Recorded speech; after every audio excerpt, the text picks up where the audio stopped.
Good morning. This is the Administrative Infrastructure Energy Environment Committee. Thursday, October 23rd, 2025. Madam Clerk, please call the roll. Olson, Councilmember Doga, Member Chair, Here, my apologies, Mr. Chair. 3 minutes President roll call. Okay, and I understand Chair Harrison won't be able to attend today, so he has an excuse to absence. Mr. Battle, could you please briefly orient us? Absolutely, Mr. Chair, members of the committee. We have 4 items on our agenda today. We start with 2 resolutions.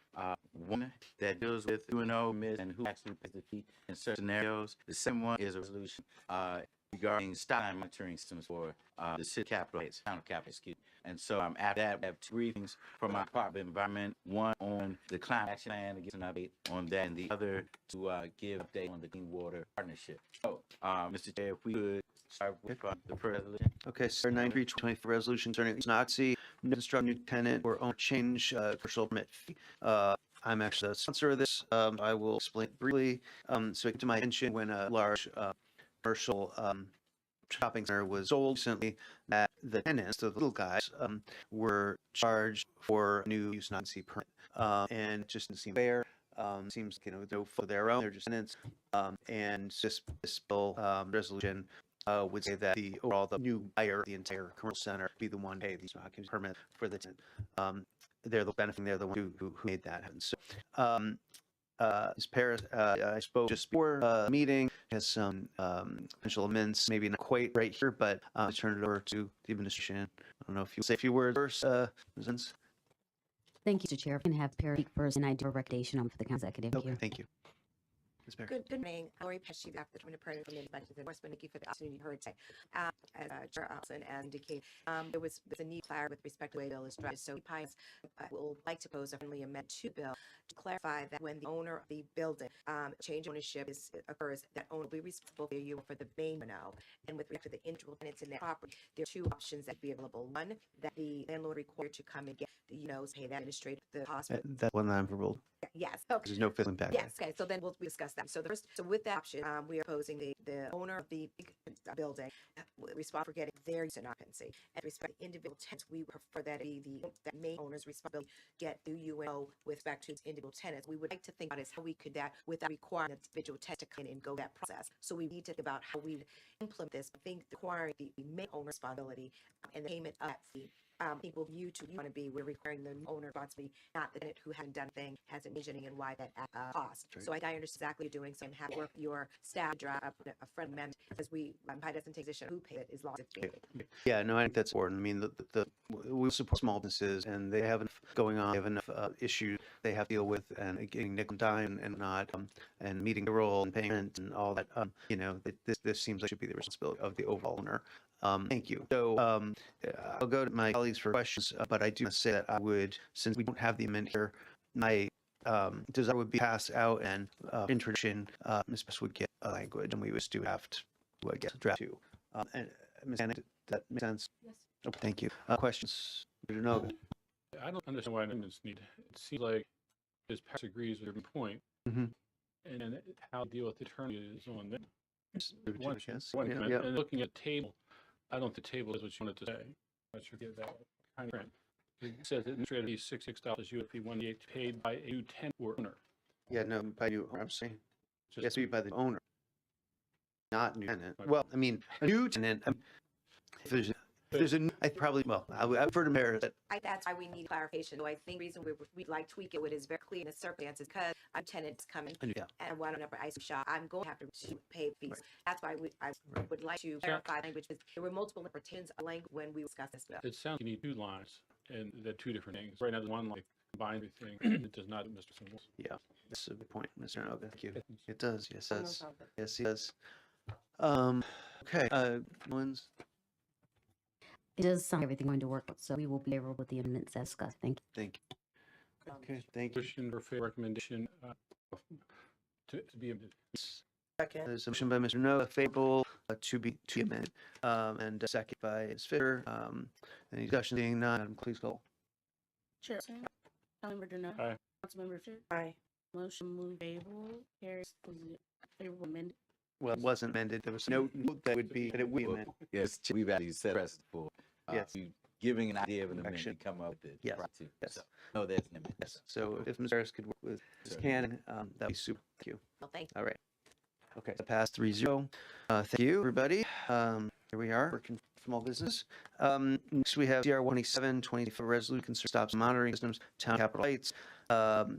Vettel, quickly. Absolutely. Yes, sir. CR 117 would provide an additional 5 sign cameras for town Capitol Heights. They Thrust was among one of many municipalities that were authorized to have stop sign cameras. And the first resolution was passed by the council to authorize this activity in 2024. So CR 127 indicates that the town had met all requirements, and all of those requirements are indicated in the attachment. So this we recommend favorable. Okay, thank you. I sponsor. Mr. Chair, Yes. our wonderful legislative attorney has indicated as a need for a technical amendment Okay. in the language which says these signs are near school zones and supposed to be in school zones. So that's the chance to make sure it's clear. that Do you need an amendment for that? we do. It's technical, but We'll we need get to add that it. point. I'm sure we're happy to do that. Thank So your motion would be favorable. you. Yeah, so Mr. Earl, did you anything? I'm saying go to your last one. Okay. You let me know if he's. Just as a reminder, the revenue from any violation will go to the municipality. If it's heard in court, it's like will go to the state. The county doesn't leave any revenue. And there should be no fees or costs because the municipality set the systems themselves. Thank you. Thank you. Okay. Sponsors here. I don't know that there's any problem moving forward with this. It's a pretty straightforward thing. Questions, committee members? Any questions? No. Administration. Thank you, Charleston. The administration is favorable. Bill. Make resolution. Thank you. Okay. Is there a motion? Favorable. I'll send that. Amendment with the technical amendment. Yes. And I'll send that. Any discussion? Seeing none, Madam Clerk, please call the roll. Chairperson? Aye. Councilmember Doga? Councilmember Bishop? Aye. Motion favorable, amending carries 3-0. Terrific. So now we have briefings by Joey. That's Battle. correct. So, Mr. If you allow us to get into Yes. transition, I ask Dr. Moki, Director of the Department of Environment, and his staff that are going to participate in the first briefing, which is on the Climate Action Plan. So, it's a second transition, Mr. Chair.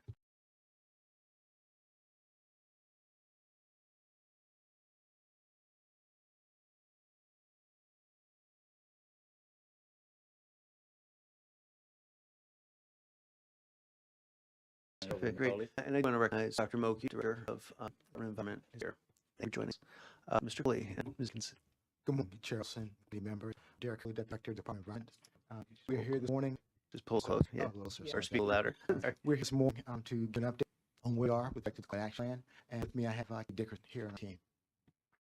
Good morning, all. Thank you very much for your time today. Hello to you all. My name is Kate Dixon, Climate Action Officer. I'm excited to present to you all today about evading climate action in Georgia County. Are my slides going to be up? Make sure. Okay, see it so on- move, you yes. see it on- Something- It's coming. It's coming. Okay, perfect. Today I will be sharing a update on the current climate action initiative we are working on, and I will provide a timeline of climate action in the community to contextualize where we are now. I will then share our 26 climate action implementation strategy priorities, and finally go into the climate action plan and the climate action implementation strategy plan. If I say CAP and ASP, that's what I mean by the two. All right, the first initiative we are excited to share with all is the Brave Way Climate Leadership Summit being held on Thursday, November 20th at the Prince George's County or Prince George's Community College Duke Student Center.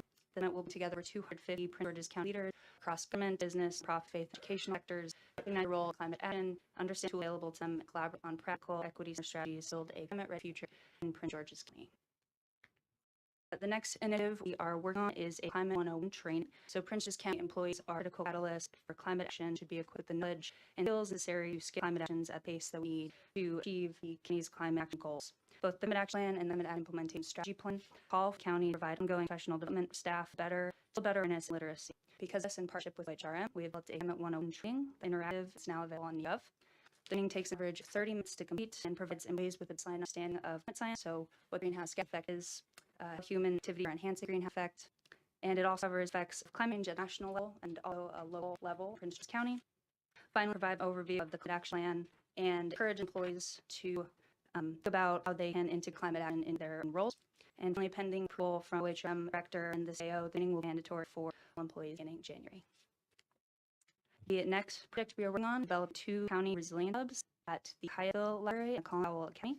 Resilience hubs are trusted community service facilities to support residents before, during, and after climate-related emergencies or events. and differ from emergent facilities. They also complement emergent facilities and serve as a coordination point for communications, distributing resources, and community cohesion, and advancing climate mitigation and adaptation beyond. We are coordinating with Hyattsville Library currently to coordinate our next step together, and we will also be having a workshop on resilience during the Berkeley Climate Leadership Summit on November 20th. We also have an upcoming focus group in early November, Collin Powell Academy, to see the local goals and needs are for developing a hub there. So the final initiative that we're currently working on that I wanted to share with everybody today is the Interagency Climate Committee, the IC for short. So the Climate Action Implementation Strategy Plan calls for the formation of an interagency committee responsible for ensuring the climate action plan is operationalized. Recognizing that climate change is an interdisciplinary issue that is affected by every government action, constantly will affect every government action, not one sole agency be responsible for addressing this crisis. The Agency Climate Committee was formed in May of this year, established all of government pro to operational climate action plan. The committee is composed of 2 representatives from each government agency and quasi-government agency. The committee meets monthly and has established sub-working groups that meet more frequently. Sub-work group of CC All right, Mr. Jones, a question. More of an observation. I think you said this. prior to this formation, that was to develop a climate action implementing strategy plan. I just one observation. A lot of agencies on here look good. Council's not on. I can Mr. Battle read mine. He knows the good stuff. If we're 2 from every agency, I would county council staff get 2 people, 2 council members. Probably be stuff. Just observation and recommendation. And I thought I'd have now. I think that's a great observation, and we can discuss later. Thank you, Mr. Noga. Ms. Kinsey, please proceed. Thank you. Absolutely, thank you. A sub-group ICC actually worked very diligently and collaboratively to form the agenda of Brave Boy Leader Summit as well. So this is a timeline of climate action in the county, something that you are probably familiar with. April 2022, County Council adopted the draft climate action plan, was informed by residents, reflects residents' needs. 2022, an executive order established the creation of the Climate and Implementation Task Force. The task force approved 12 out of 17 total strategies listed in their climate action implementation strategy plan. Then in March 2025, Climate Action Officer was hired to operationalize the CAP across government agencies. In May 2025, ICU was formed. And July 2025, DOE's Climate and Energy Division was established. And October 2025, the CE Climate and Energy Division site subdomain went live. The next slide are a list of our priorities for this fiscal year. They are as follows. So finalize the Climate Action Plan and release the Climate Action Implementation Strategy Plan. Continue a whole government approach to operationalize that through the Agency Climate Committee. Host the Brave Boy Climate Leader Summit. Launch an employee literacy campaign, which I went into a little bit beforehand. Develop a climate-ready budget in partnership with OMB agencies and given climate-ready budget template to identify programs, products aligned with climate implementation strategy plan for FY27. SIT is develop a resilience network. Next is measure and reduce employee vehicle mile travel. So emissions from employee commuting to from work are not included in the every year. So Metropolitan Washington County government does a greenhouse inventory for us. These emissions are not included in that. So they're likely a large source of emissions that we should track and find innovative ways to reduce. And lastly, we are seeing lead by example by greening county operations. So next, review of the county's climate action plan outlined 26 priority recommendations to reduce community greenhouse gas emissions by 50% by 2030 off of 2005 levels. Some recommendations include a commitment to clean renewable energy, integrate climate resilience criteria into long-range county plans, P products, policies, meaningful, equitable community engagement, resilient and green building codes and standards, leading by example in county operation. We are currently coordinating with council to pass the final climate action plan. Next, we have the Climate Action Implementation Strategy Plan, which is a living document very much based off of Climate Action Plan, differs in its practical, actionable, and readable to the terms, tricks, and outcomes of county government, serves as a roadmap, preparation of the CAP, and ECAS needs to be approved by the county executive and released to the public. Last slide for you all today is a snapshot of the draft county emission reduction progress of 2023. This is provided by the Republic of Washington local governments. It'd be finalized in December. How all of the numbers appear and the metrics should be pretty accurate. Just wait for the stamp of approval. Every 3 years or so, the CAUG does inventory of the county's greenhouse emissions. Since 2005, emissions have increased at 28% as of 2023.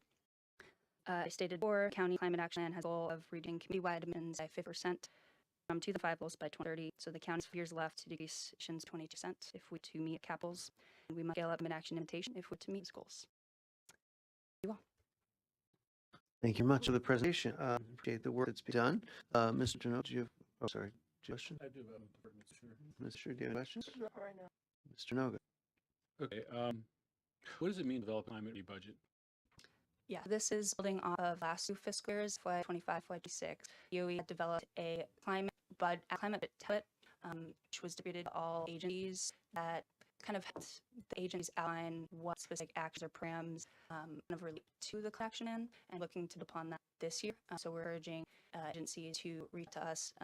So what kind of thing, the summaries, by the way, where is it scattered across 5 agencies? Yes, it was included in the climate budget school, or sorry, the OM budget school template. So there's induction in there. All agencies have been, they've received the updated climate and budget blitz for this year. Does this include transition to hydrogen or electric vehicles, building breakfast? I think the ODS would handle that. So what are the type of things in the budget? Yeah, so there we are asking agencies to tie everything into each, goals listed climate action implications. Yes. I've heard you, that's a draft. Can it be finalized? Okay, and we expect that. I'll defer It's of your pay, I understand. When we have meetings, we're going to also plan meetings with Jules to discuss the actual implementation timeline for the option of the action plan, and then when that happens, it'll get a council agenda, and we'll from there. That's cap. I'm the K. That one too. It'll be the Camden days will be permitted. Well, Okay, good to see you after that.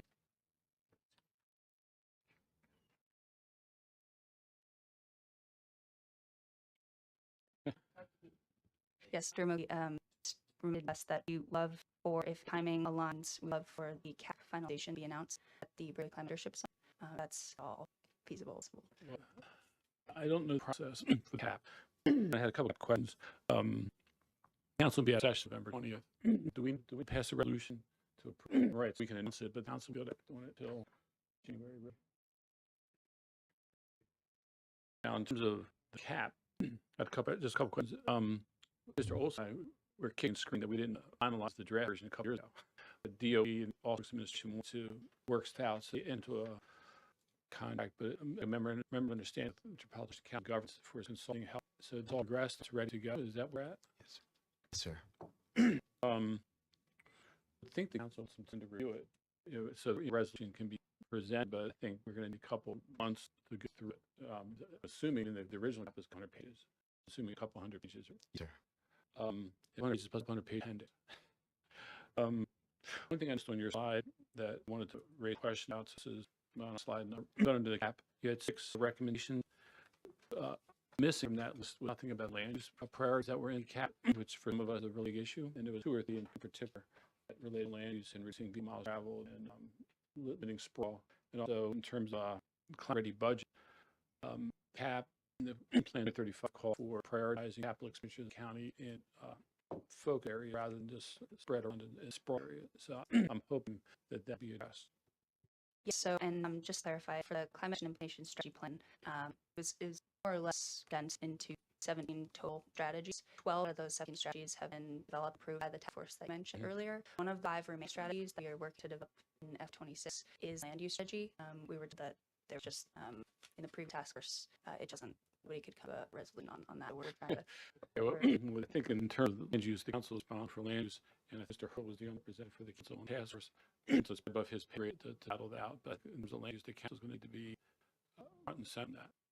And, Yes, please. Hi, I'm Danielle Warner. I'm Climate Resilience Officer in the Climate Energy Division, DOE. Thank you for letting me interact. I'm working on the 5 missing implementation strategies for CAP that we are doing there.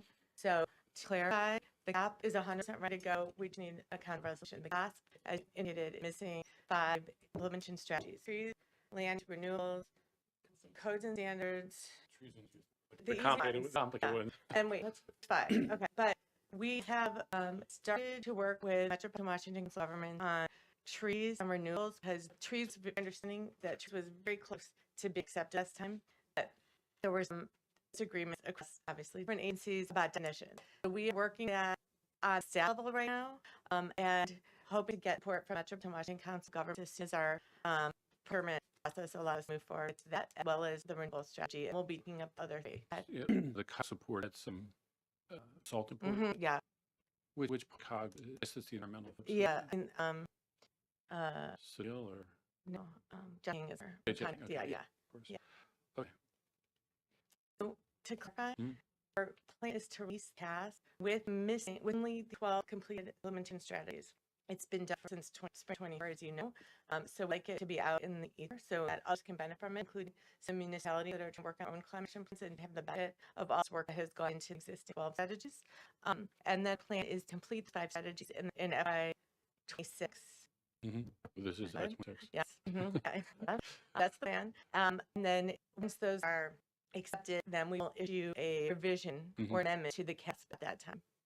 Okay. So we'd let release in its current form now, which is a function of the executive branch's understanding to Okay. release it. Sure. Ultimately, I think council's going to take, well, not, we're going to be very much involved in land use. Huh. Ms. Olson had held back not to go through the plan 2 years ago. And been waiting impatiently. Okay. And it sounds like those sections still, Still out there. yes, if, for speaking only me, if the administration doesn't come to a conclusion, Mr. Olson and I try to come to a conclusion. Speak me. I take this apart. It's fine. Yeah, speaking of me, Olson's going to do this. I did be real on that. And I mean, you probably know this, but I was the one who led the resolution to create a climate action commission, and I was leading or the representative for the council climate action commission. You know, so I'm very much concerned. As I'm retiring the year, I very much want to ensure that this gets completed. So, in person. It'd be helpful to, well, I want to clarify one thing, then I'd like to input how we can work with you on land use strategy, because the IC that you brought up is that one of the key differences, but not in the, so we'd to include whomever you recommend. Well, Okay. Mr. Olson, the council Yeah. will make that decision. Yeah.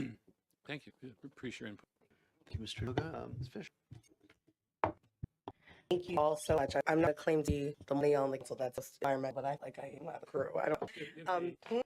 I know I do need to, so I'm certain to elect vehicle and everyone that complained so much about where county is with EVS, and I'm sure all will just that plan and all of the things. I wanted to see about sort of how in the plan you're going to one of the things that concerned a lot, I know Tom touched about a little bit, was just when it comes to meadow development and like purple lawn and just flood issues in that fuss, and I'm a little bit not adverse as the chair and Meredith, but how I'm an action's going to look at that partner with that. I think the one thing, like something that me and also talk a lot about the concern in the Lake Park area is like all trees removed purple line. People that walk, the health impacts of having shade anymore is really intense. The parks can be difficult because a lot of concrete. So I know that in the National Line contract there was some stuff like repainting after, but I don't really know where that is at. And I think hard for me as a council member, 4 to 5 people work us can take a day. So much like how to up that right in particular. I'm not retiring after Virginia, but I'm also no longer on the council after the term. And so, just worry I know who will be in the seat in the future, but especially like park with young men and a lot of babies walking the purple line in heat, no coverage, is very concerning to me. And it's quite a long path to the top, and it's complicated. So it's like that. And then I think how, I'm very supportive of development in a district. It is more expensive to develop in TOD.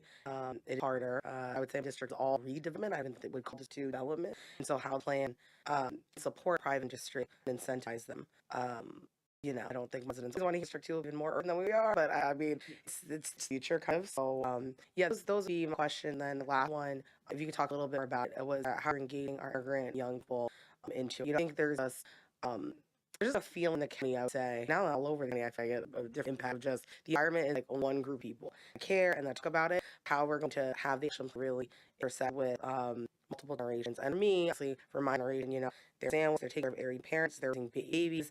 You don't have time to cover this stuff. I mean, working full-time job with like 2 kids at home and dad, everything else, not that they don't care. It's just a lot. And so I don't know how we're going to make sure all voices are heard. And so I probably have the deal with everything, particularly with the climate action and how like their actual future. So it's their actual housing investment that I love seeing. I love, 50 plus that in the county, but 50 under, and those that are not alive yet are going to be the ones dealing with the consequence. So I just don't know. I want to hear a little bit about how DEO is going to really focus on people and people of color and how we're going to engage them and part and get their ideas on they feel is important. So those 3 areas would be great if you could address them. That's me to share.